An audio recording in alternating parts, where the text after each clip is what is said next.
The story you're about to hear is real. I've finally decided to go public with my experiences after nearly 3 decades with just a few close family members and friends knowing.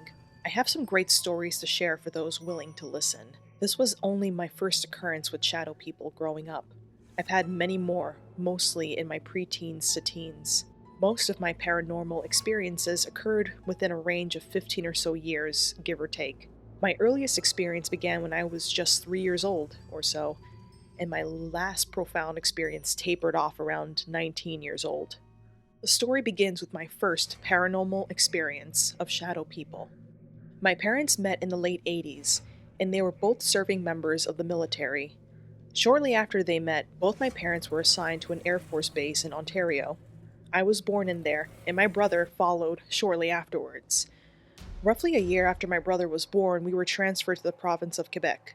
We were located in a highly francophone region in Quebec, where my father had been posted to an army base. My parents decided to buy a house in a neighboring town. It wasn't a luxury home, but I enjoyed my time there as a kid. We had a large backyard, which I spent a lot of time in. The history of the house is unknown to my family. From the looks of it, the house didn't appear haunted. It wasn't bent out of shape. It was just a 1970s, 80s cookie-cutter house in an ordinary middle-class neighborhood. I suppose this might be one of many visions of what a basic family home would look like in North America. In this house, at 3 years old, everything happened.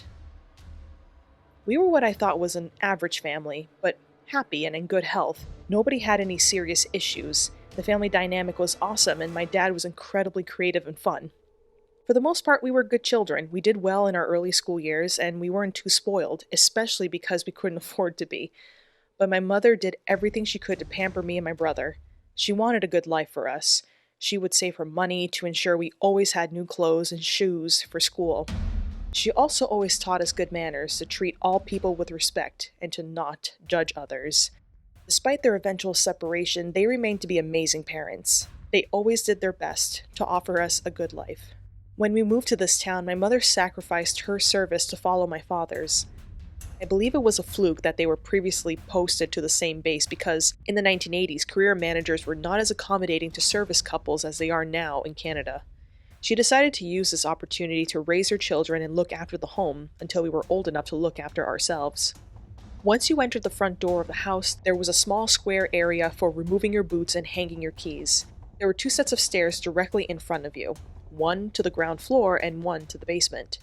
Below and directly to the left, there was a bathroom, and inside the bathroom on the left side, there was a small storage space. The space was large enough to kneel down and walk into, so my dad used the space to develop film since it was a dark and secluded room. While the restroom was on the left, my room was on the right, which was beside my parents' room.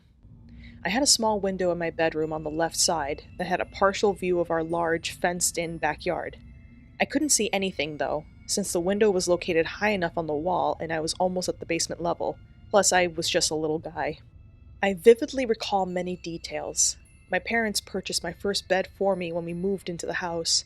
It was lifted up onto a metal frame and painted bright red, like a maraschino cherry. There was also a railing that my parents later took off when I became older. It was between the age of 3 to 4 years old, but well before kindergarten, before I experienced something so impactful that it would forever be burned into my head until this day. Most nights we probably went to bed between 7 and 8 p.m. We were familiar with the routine and we followed it. We had a very military style of discipline in our home. Not only were my parents in the military, but so were the previous generations in my family, and that culture carried on. We weren't perfect kids, but I like to think we were well-behaved kids.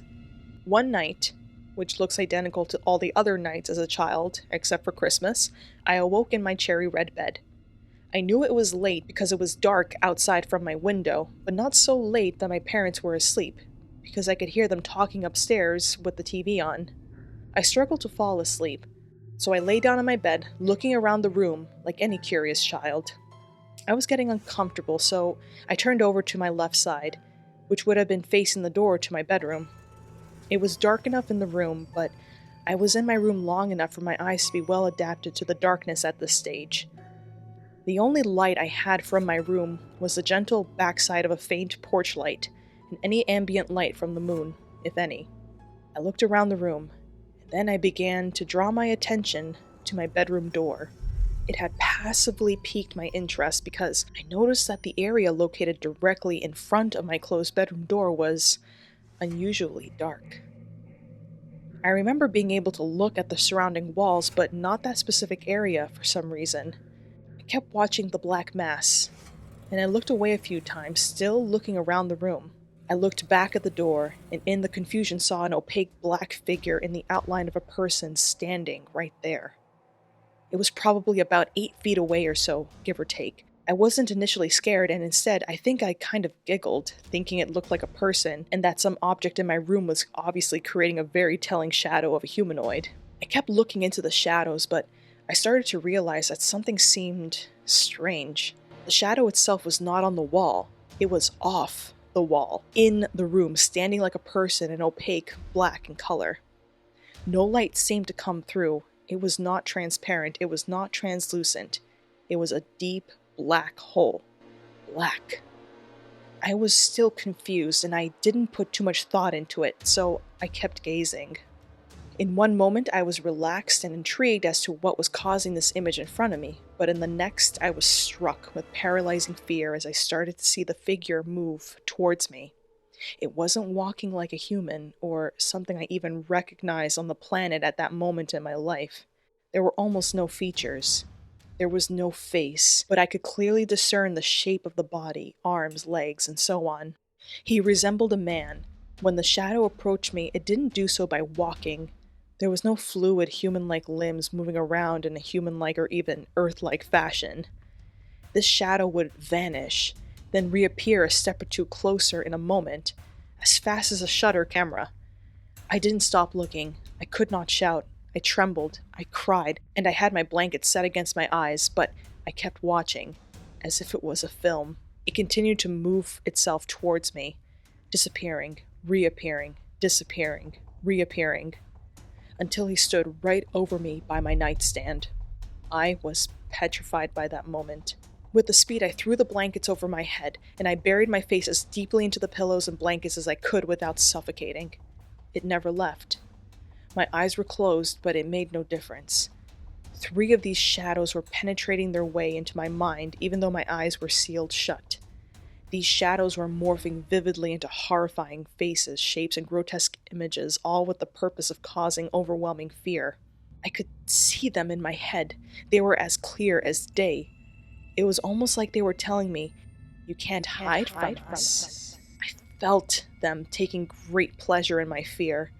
It was very dark and sinister, and I couldn't get these figures to leave.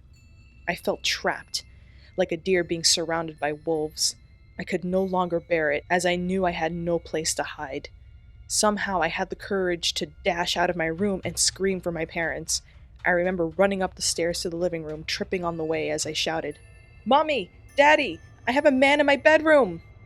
I was emotionally distraught, weeping, trembling, and hyperventilating. My mother did what I think most moms would do and tried to reassure their kid that it was just a dream and to go back to sleep. I insisted on the fact that there was a man in my room. My parents took me back to bed, turned on the light, and said a prayer while leaving a holy crucifix underneath my pillow. It is the only case I can recall in this specific town, but it wasn't my last experience. They came back at times later in my life, from the age of 9 to 18, and at a much higher intensity.